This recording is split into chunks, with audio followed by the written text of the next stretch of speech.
லக்னத்திற்கு 11ஆம் அதிபதியான லாபாதிபதி 3ஆம் வீட்டில் இருந்தால் ஜாதகருக்கு சகோதர உதவிகள் இருக்கும்.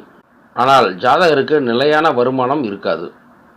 சிலர் சகோதரர்களை அண்டி பிழைத்து ஜீவனம் செய்வர். சிலருக்கு ஏழ்மை அடிக்கடி வந்து வாட்டும். இருப்பினும் ஜாதகர் தைரியத்தை கைவிடாதவர், நல்லவர். சில சமயங்களில் சகோதரரால் தன செலவும் ஏற்படும். பெரும்பாலான ஜாதகர்களுக்கு குடும்ப பொறுப்பில் ஆர்வம் இருக்காது, அலட்சியமாக இருப்பர். இசையில் சங்கீதத்தில் நாட்டம் அதிகம் இருக்கும். சிலர் புலமை பெற்று இருப்பார்கள். சிலர் சங்கீத குழுவில் இணைந்திருப்பார்கள். இசைக்கருவிகளை கையாளும் திறமை இருக்கும். இதன் மூலம் சிலருக்கு நல்ல சம்பாத்தியத்தையும் தரும். ஜாதகரின் மூத்த சகோதரர்கள் நல்ல அந்தஸ்துடன் இருப்பார்கள். இந்த இடத்தில் 11ஆம் அதிபதி கெட நேர்ந்தால் இசையை ரசிக்க மட்டுமே முடியும். இளைய சகோதரத்திற்கு உடல் நலிவை தரும். இவை பொதுவான பலன்களே.